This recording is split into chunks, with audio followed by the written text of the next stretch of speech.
Good morning. Oh, I forgot to take the microphone. Good morning, dear friends. My name is Igor Yakovenko. It's 7:46 a.m. in Kiev right now. Today is March 13th, and we continue our daily morning reflections on what is happening in Russia, in the world, in Ukraine, and in our souls. Well, then, that very mystical, but extremely. The foul spirit of Anchorage has once again been let out of the bottle.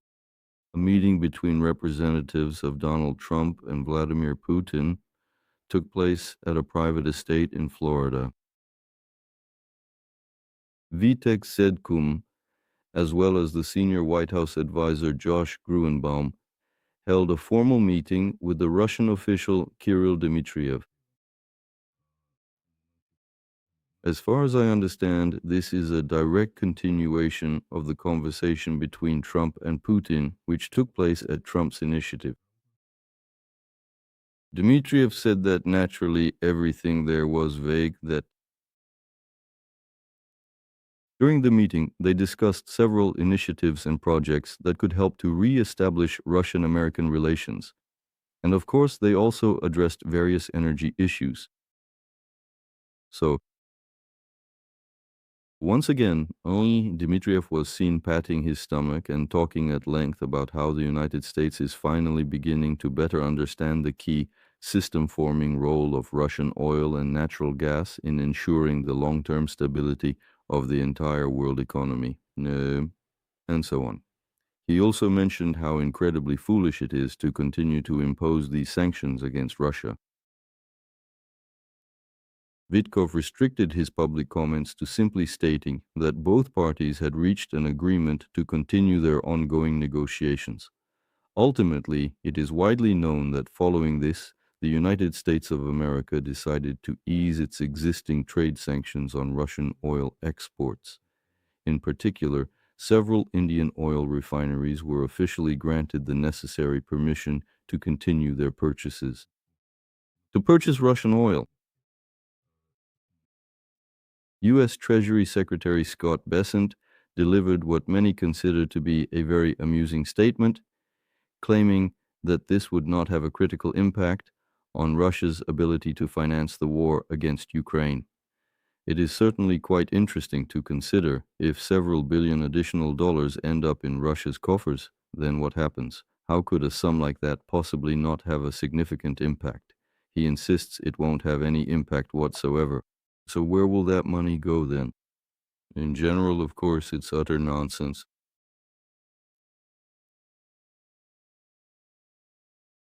What is happening now? According to the detailed assessments of many global market analysts, and in particular the International Energy Agency, they report that this is a major war in the Middle East. This situation will lead to the largest oil supply disruptions in recorded history. This is primarily due to the potential total closure of the strategic Strait of Hormuz. Global supply of oil will experience a significant decrease of 8 million barrels per day. That is, in fact, the main the main ones suffering from the disruptions are India, while the main beneficiary is, above all, Russia. Well, that's more or less obvious. Well, I think that besides India, China also ends up among the losers here. In the latest news coming from the Iranian front, we are now hearing the speech which represents the very first official address given by the nation's new Rahbar to the people, and the most important news from this address is that they decided not to show it. That is, the person who is now leading Iran addressed the nation to his many loyal subjects, but these broadcasts never actually revealed his face, and furthermore, he was not even the person who was speaking or reading the official address. This address was instead read aloud to the public by a narrator's voice. So, in reality, this became the basis for rumors and speculation that, in fact, there is no Rahbar at all. This is truly a magnificent revival of the classic Emerald City concept. The great and powerful, yet terrible Goodwin, who is never actually shown to the audience, remains present somewhere mysteriously off screen. It's quite a peculiar situation. I don't think this will last long, though. But there's also the question of how long this new Rabbar will exist. Regarding the content of his speech, it's hardly worth analyzing in detail, because he mostly said rather banal things. He stated that none of the deaths would go unpunished. The threat that the Iranian government would continue to block the Strait of Hormuz. Perhaps the only unexpected thing was that he said he learned about his election from the television news. Well, that is a fascinating and rather curious little detail. Overall, some call him a puppet, while others suggest he will be a much more aggressive and fiercer little supreme leader compared to his father. Well, we'll see. In this case, the main question, it seems to me, is how long he will live. Therefore, as for the most important aspects regarding the various analytical reports available, there are quite a few of them to look through, but I would like to point out perhaps the most important one, which is the one that came out yesterday. The United Kingdom's Secretary of State for Defense, John Healey, stated that the Russian Federation, in other words, he believes that the Russian Federation's role is far more substantial than what has been previously acknowledged. For a long time, it has been widely assumed in this ongoing war in the Middle East, because it is frequently suggested and commonly reported that Russia only helps Iran with intelligence data.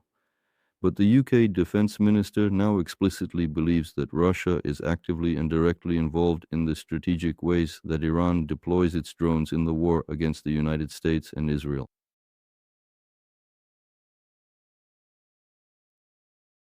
As he clearly put it in his statement, there is a powerful and invisible hand of Vladimir Putin behind all of these recent military strikes.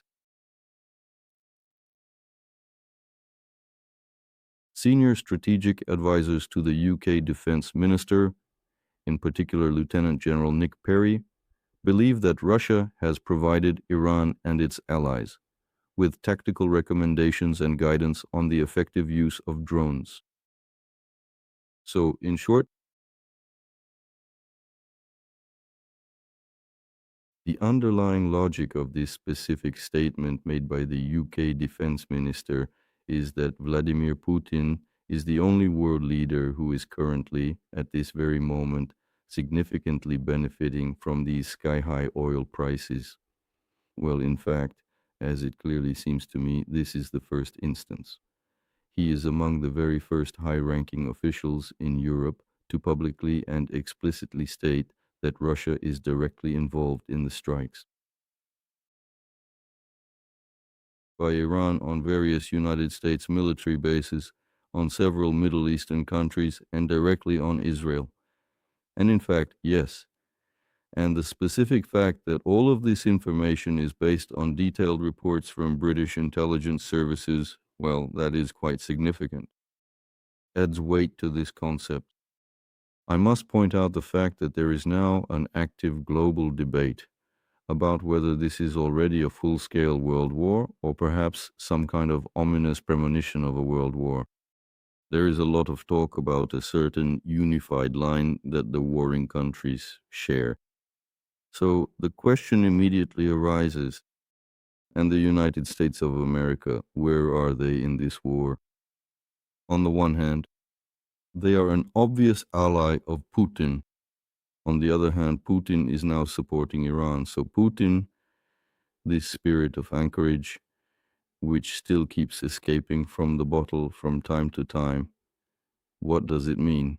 That is to say, it clearly suggests that Trump is an ally of Putin, and at the very same time, Putin is acting as an obvious ally and is supporting Iran. In this war, they are practically fighting on the side of Iran against the United States of America.